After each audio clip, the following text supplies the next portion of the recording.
সকাল আমন্ত্রণ ডিপিআরসি এর সৌজন্যে স্বাস্থ্য বিষয়ক আয়োজন ফার্স্ট এইড অনুষ্ঠানে সঞ্চালনায় আমি ডাক্তার ফাতিহা শাফি থাকছি আপনাদের সাথে। দর্শক, আপনারা জানেন আমরা এই অনুষ্ঠানে অত্যন্ত গুরুত্বপূর্ণ কিছু বিষয় আপনাদের সাথে তুলে ধরার চেষ্টা করি। আজও এর ব্যতিক্রম হয়নি।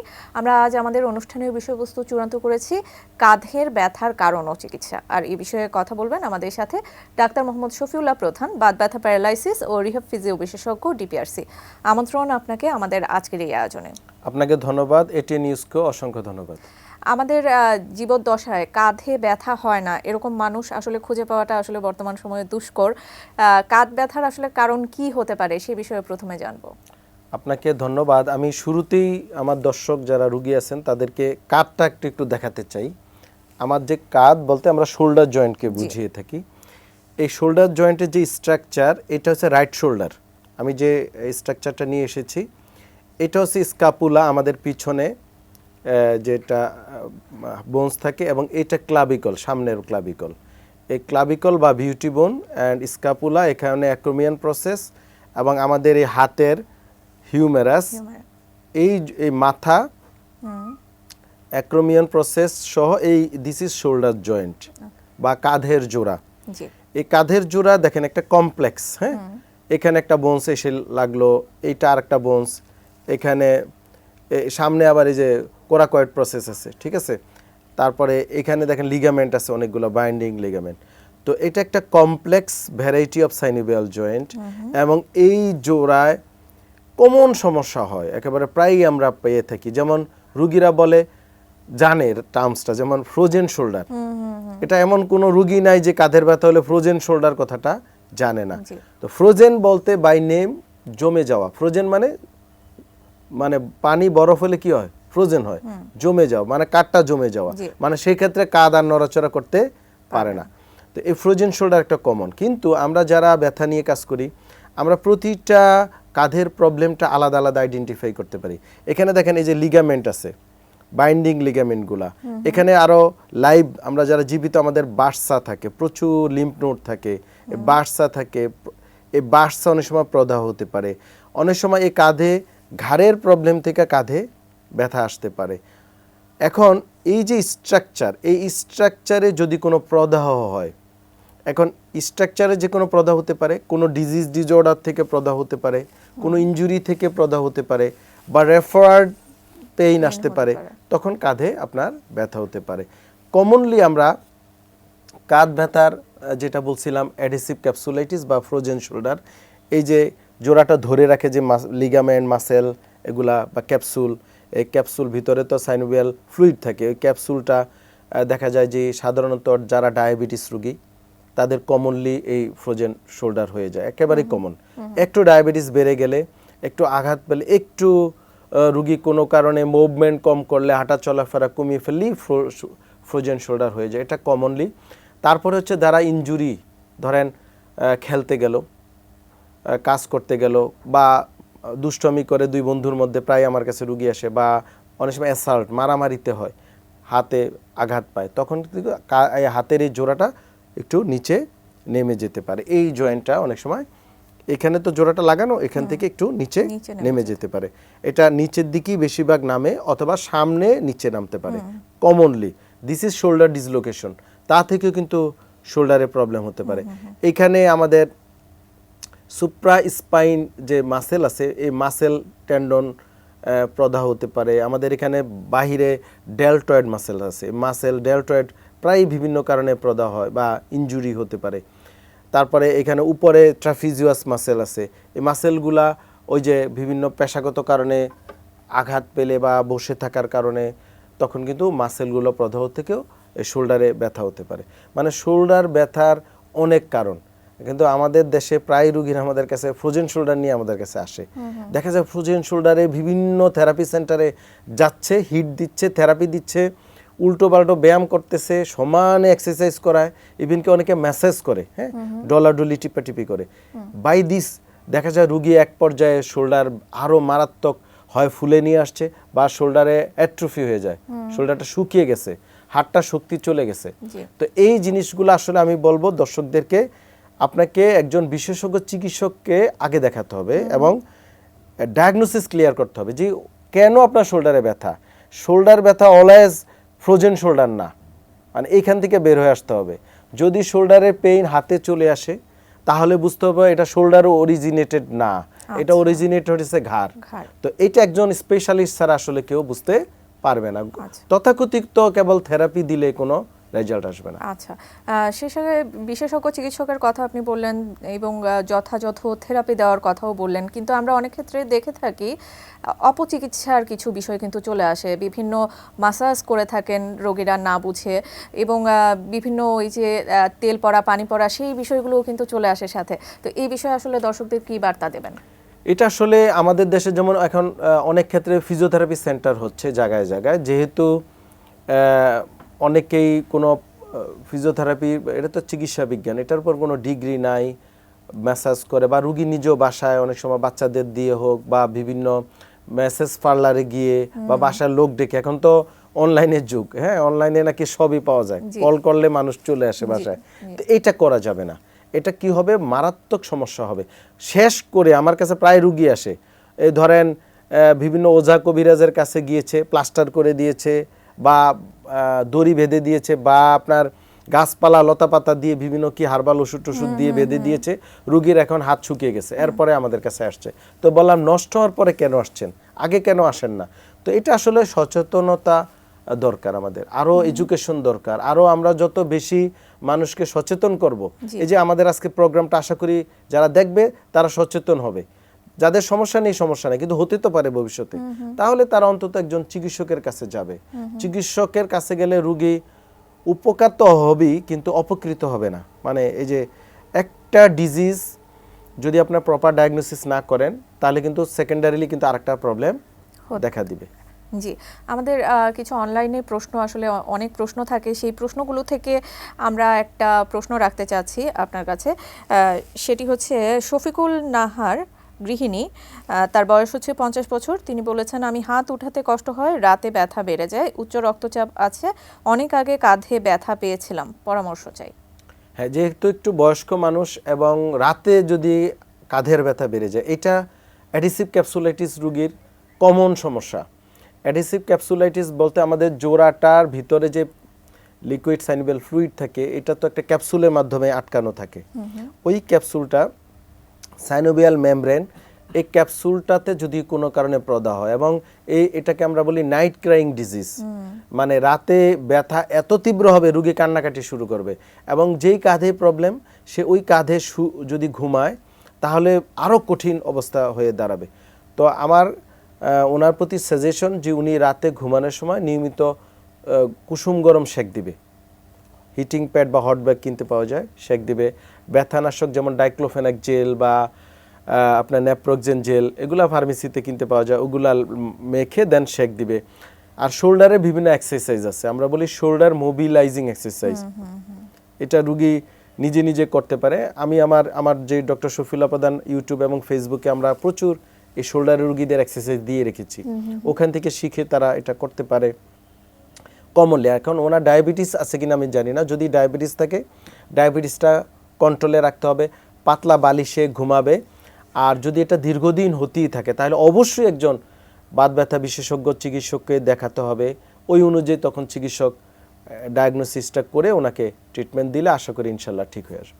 আচ্ছা, অসংখ্য ধন্যবাদ আপনাকে। আমরা এই বিষয়গুলো নিয়ে আরও আলোচনা করতে যাচ্ছি। আমাদের একটি বিজ্ঞাপন বিরতির সময় হয়ে গেছে, বিরতির পর আবারও যুক্ত হচ্ছি। দর্শক, সময় হয়ে গেল ফার্স্ট স্টেজ থেকে ছোট্ট একটি বিজ্ঞাপন বিরতির। কোথাও যাবেন না, আমাদের সাথেই থাকুন।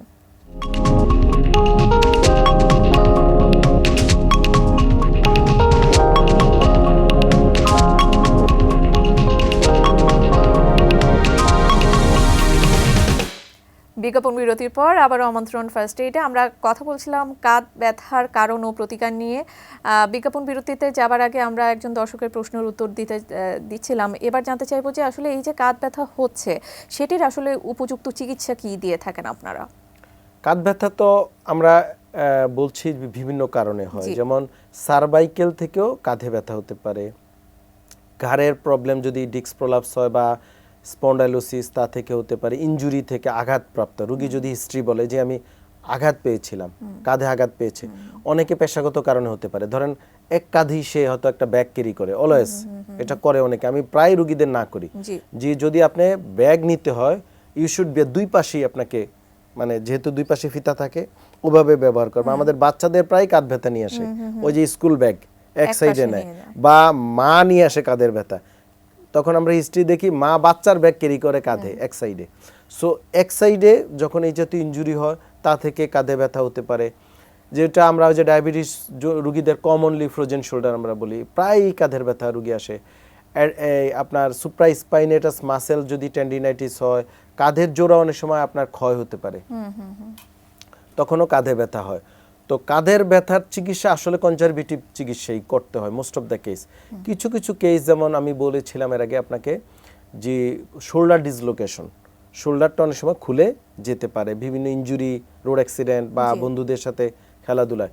যদি রিকারেন্ট হয়, রিকারেন্টে যদি আপনার খুব বেশি ডিসলোকেশন হয়, এবং আমরা এই ক্ষেত্রে বিভিন্ন এক্সারসাইজ দিয়ে থাকি, যেমন শোল্ডারের অ্যাডাক্টর মাসেল, আমরা যে হাতটা টেনে নিয়ে আসে যে মাসেল, এই মাসেলকে স্ট্রেনদেন করি, এবং পাশাপাশি বিভিন্ন ইলেকট্রোথেরাপি দেই, আমরা অনেক সময় প্রোলোথেরাপি দেই এবং পিআরপি থেরাপি দেই। এগুলো হচ্ছে, পিআরপিটা হচ্ছে রুগীর ব্লাড, রুগীর থেকে ব্লাড নিয়ে আমরা, this is one type of stem cell therapy, জোড়ায় দিয়ে দেন এক্সারসাইজ এবং ইলেকট্রোথেরাপি দিলে ঠিক হয়ে আসে। কিছু কিছু ক্ষেত্রে ধরেন হয়তো ঠিক হয় না বা ল্যাক্সিটিভ খুব বেশি থাকে, তখন কিছুটা রিকনস্ট্রাকটিভ সার্জারি প্রয়োজন হয়। বাট কাঁধের মোস্ট অফ দ্য কেসই আপনার কনজারভেটিভ বিভিন্ন এক্সারসাইজ, ইলেকট্রোথেরাপি, কিছু সাপ্লিমেন্ট এবং ম্যানুয়াল থেরাপি, ম্যানিপুলেশন, এগুলো খুবই ইফেক্টিভ। এবং রুগীদেরকে আমরা হোম এক্সারসাইজ দেই, লাইফস্টাইল মেনটেন করা, হোম এক্সারসাইজে গিয়ে রুগী নিয়মিত যখন এক্সারসাইজগুলো করে, অ্যাট ফার্স্ট রুগীকে আমরা ট্রাই করি যে কেন হয়েছে এটা বুঝিয়ে দেওয়া। যদি সে বুঝে তাহলে ওই কষ্টটা সে তৈরি করে না। যেমন যেমন অনেকে উচ্চ ডায়াবেটিস হয়ে যায়, বেড়ে যায়, তো আমরা বলি আপনার ডায়াবেটিস লেভেল বেশি, তো আপনি চিকিৎসার পাশাপাশি লেভেলটা কমান। এখন উনি কমালো না, তাহলে আপনার ভালো হয়ে গিয়ে কিন্তু আবার হতে পারে। সো ওইটাও কিন্তু আমরা, পেশেন্ট এডুকেশন খুব ইম্পর্টেন্ট, তাকে এডুকেট করি, সে যখন এডুকেটেড হয় তখন সে আর নিজের থেকেই অনেকাংশে সে মেনটেন করতে পারে। প্রসঙ্গ ধরে একটু বলতে চাচ্ছি, সেটি হচ্ছে যে এরকম আপনারা তো অনেক ধরনের চিকিৎসা আপনারা দিয়ে থাকেন, কিন্তু রোগীরা অনেক সময় যেটি করে থাকে সেটি হচ্ছে নিজেরাই অনেক ব্যথানাশক ওষুধ খেয়ে থাকেন এবং ফার্মাসি থেকে তাদের পরামর্শ অনুযায়ী কিন্তু ওই ওষুধগুলো সেবন করে থাকেন, যেটির পরবর্তী ফল কিন্তু খুব একটা ভালো হয় না। তো সেই প্রসঙ্গে কি বলবেন? আপনাকে ধন্যবাদ। আসলে এই ব্যথানাশক ওষুধ নিয়ে আমরা তো প্রায় কথা বলছি। ব্যথানাশক আবার দুই টাইপের ওষুধ, একটা হচ্ছে স্টেরয়েডাল, একটা হচ্ছে নন স্টেরয়েডাল। তো রোগী কিন্তু মাঝে মাঝে স্টেরয়েডাল ওষুধ খেয়ে আসে আমাদের কাছে, মানে কোনো ডাক্তার সাহেব হয়তো কোনো কারণে তাকে ওষুধটা দিয়েছে, তো খেয়ে দেখে সে যে তার ব্যথাটা কমে যায়, তখন আর সে ডাক্তারের পরামর্শ নেয় না, সে ওষুধ খেতেই থাকে। এখন নন স্টেরয়েডাল আর স্টেরয়েডাল যে ওষুধই খাক না কেন, এক একটার কিন্তু পার্শ্ব প্রতিক্রিয়া মারাত্মক। স্টেরয়েডাল ওষুধ যখন দীর্ঘমেয়াদী খাবে তখন কিন্তু তার অস্টিওপোরোসিস ডেভেলপ করবে, হাড় ও জোড়া ক্ষয় রোগ হবে, একটু পড়ে গেলে ভেঙে যেতে পারে, পুরা কুশিং সিনড্রোম হয়ে যেতে পারে, মুখ টুক ফুলে গিয়ে মেডিকেল ইমার্জেন্সি হতে পারে। এবং আপনি যেটা বলছেন যে যদি ডাক্তাররা না দেখায় তাহলে এই যে ব্যথার ওষুধ খেয়ে মেনটেন করলে একদিক দিয়ে তার লিভার কিডনি প্রবলেম হবে, আরেক দিক দিয়ে দেখা যায় শোল্ডার পার্মানেন্টলি ডিসেবিলিটি নিয়ে আসে, যে শোল্ডার ফিক্সড হয়ে গিয়েছে, মাংসপেশি শুকিয়ে গিয়েছে, তারপরে হচ্ছে মানে তীব্র ব্যথায় রুগী এখন আর জবই ছেড়ে দিয়েছে, এই জাতীয় সমস্যা নিয়ে আসে। আসলে আমাদের এডুকেশন প্রয়োজন, মানে এডুকেশন মানে ওই এসএসসি এইচএসসি পড়ালেখা না, মানে এডুকেশন হচ্ছে আমরা আমাদের ডাক্তারদের কাজ হচ্ছে রুগীদেরকে সচেতনতা ডেভেলপ করা, রুগীরও সুস্থ থাকার জন্য ডাক্তারি পরামর্শগুলা বা কি কারণে হয়, কেন হয়, এগুলো যদি রুগীরা যখন জানে বা সচেতন হয় তাহলে কিন্তু আমরা অনেকাংশে কিন্তু আলহামদুলিল্লাহ ইমপ্রুভ করতে পারবো। সেই সচেতনতা বৃদ্ধির জন্যই আসলে আমাদের এই আজকের এই আয়োজনগুলো বা এই আয়োজনগুলো আমরা করে থাকি। আরেকটি প্রশ্ন রাখছি, আমাদের কাছে জানতে চেয়েছেন তামিম ইকবাল, চাকুরিজীবী, তিনি বয়স 35 বছর। তিনি বলেছেন বন্ধুদের সাথে দুষ্টুমি করতে গিয়ে ডান হাতের জোড়া খুলে যায়, এখন তীব্র ব্যথা ও মাঝে মাঝে মনে হচ্ছে যে খুলে যাচ্ছে। স্যারের কাছে প্রশ্ন, আমি কি করতে পারি? হ্যাঁ, এটা আমি এর আগে বললাম যে শোল্ডারের এটা কমন সমস্যা, যে শোল্ডার ডিসলোকেশন। আর একটা মজার বিষয় হচ্ছে কারো একবার যদি ডিসলোকেশন হয় এটা বারবার হতে থাকে। তো তো প্রাইমারিলি কারো যদি একবার এই ডিসলোকেশন হয়, তার সাজেশন আমরা ফার্স্ট কিছুদিন ওনাকে রেস্টে দেই। ধরেন একটা কাপ কলার স্লিং দিয়ে দেই বা একটু বেঁধে দেই, এটা কয়েক সপ্তাহ রাখতে বলি, রেস্টে রেখে দেন রুগী একটা এক্সারসাইজ করে শোল্ডারের জন্য আমরা shoulder adductor muscle strengthening exercise, শুধু একটা simple exercise by theraband. Theraband মানে দেখবেন ক্রিকেট প্লেয়ার বা ফুটবল প্লেয়াররা যে শুয়ে শুয়ে স্ট্রেসিং, একটা দড়ির মতো, ঠিক না, ইলাস্টিক টাইপের। তো এটা কিন্তু অ্যাভেলেবেল স্পোর্টসের দোকানে কিনতে পাওয়া যায়। আমি আমার ডক্টর শফিউল্লাহ প্রধান যে পেজ এবং ইউটিউবে এটা ব্যায়াম দিয়ে দিয়েছি শোল্ডার ডিসলোকেশন রুগীর। সিম্পল একটা এক্সারসাইজ সে করবে এবং 3 মাস শুধু সে ওই যেই কারণে শোল্ডার ডিসলোকেশন হয়েছিল, ধরেন ওভারহেড অ্যাবডাকশন, বল থ্রো বা হাত ঘুরানো ব্যায়াম বা কাজ, একটু যদি সাবধান থাকে আর এক্সারসাইজ করে, এটা কিন্তু পার্মানেন্টলি সুস্থ হয়ে যাবে। এবং এইভাবেই কিন্তু প্রত্যেকটা রুগী আমরা ট্রিটমেন্ট দিয়ে আলহামদুলিল্লাহ প্রত্যেকটা রুগী ভালো আছে। হ্যাঁ, যদি এটা সে না করে এবং বারবার হতেই থাকে, তাহলে তার জন্য রিকনস্ট্রাকটিভ সার্জারিতে তাকে তখন হয়তো আবার যেতে হবে। আবার সার্জারি করলেই যে আপনি ভালো হয়ে যাবেন তা কিন্তু না, আফটার সার্জারি আপনাকে আবার রিহ্যাব করতে হবে, আবার আপনাকে ফাংশনিং করতে হবে হাতকে আপনার। এবং পোস্ট ট্রমাটিক পোস্ট সার্জারি কিন্তু আপনার যে কোনো জোড়া আর্থ্রাইটিস ডেভেলপ করে, মানে ক্ষয় তৈরি হয় ভিতরে, যেহেতু প্রদাহ হয়, আয়নাদার প্রদাহ, কাটা মানেই তো প্রদাহ, সেখানে আরেকটা সেকেন্ডারি ইনজুরি থেকে এটা হয়। তো শোল্ডারের তামিম সাহেব যদি ব্যায়ামগুলো করে এবং মেইনটেইন করে এবং পাশাপাশি উনি এই শোল্ডারে কুসুম গরম সেক দিতে পারে, দুবেলা ব্যথানাশক ক্রিম দিতে পারে, এগুলো করা যেতে পারে। কিন্তু কোনো ম্যাসাজ করা বা আবার ইনজুরি বারবার হলে তখন প্রবলেম দেখা দিতে পারে। জি, ধন্যবাদ। আমরা একেবারে শেষ পর্যায়ে চলে এসেছি। যেহেতু আমাদের অনুষ্ঠানের বিষয়বস্তুটির সাথে প্রতিকার আসলে আজকে সম্পৃক্ত আছে, তো প্রতিকার সম্পর্কে যদি একদম সংক্ষেপে আপনি কিছু বলতেন। শোল্ডারের কমন সমস্যা হচ্ছে ফ্রোজেন শোল্ডার, এর আগে বলছি শুরুতেই আমাদের প্রোগ্রামে। সো ডায়াবেটিস কন্ট্রোলে রাখতে হবে, এটা একেবারে কমন। আর আমাদের কাজকর্ম সব জায়গায় আসলে জ্ঞানী যে কথাটা আসবে, আপনি দেখবেন রিসার্চ ওয়ার্কে জ্ঞানীরা যে কোনো কাজে আগে সচেতন থাকে, তারা নেগেটিভটা আগে ভাবে যে আপনি যে কাজটা করবেন এটাতে কি কি ইনজুরি হতে পারে। সো আপনাদের কাজের ক্ষেত্রে রুগীরা যেন সাবধান থাকে যে আমি যে কাজটা করছি পেশাগত কাজ, সেখানে আমার কি কি দুর্ঘটনা হতে পারে, সেটার থেকে প্রিভেনশন যদি থাকে, ডায়াবেটিস কন্ট্রোলে থাকে। আর প্রাইমারিলি ব্যথা বেদনা হলে দীর্ঘমেয়াদী ব্যথা কুসুম গরম সেক দিতে পারে। আর যদি দীর্ঘমেয়াদী ব্যথা হয়, বসে না থাকে, অবশ্যই একজন চিকিৎসকের শরণাপন্ন হওয়া উচিত। অত্যন্ত ধন্যবাদ আপনাকে, অনেক ফলপ্রসূ আলোচনা ছিল। ধন্যবাদ। আপনাকেও ধন্যবাদ, এটিএন নিউজকে অসংখ্য ধন্যবাদ। দর্শক, আপনাদেরও ধন্যবাদ আমাদের সাথে এতক্ষণ যুক্ত থাকার জন্য। পরবর্তী পর্ব দেখার আমন্ত্রণ জানিয়ে আজকের মতো এখানেই শেষ করছি। সবাই ভালো থাকবেন, সুস্থ থাকবেন, এটিএন নিউজের সাথেই থাকবেন।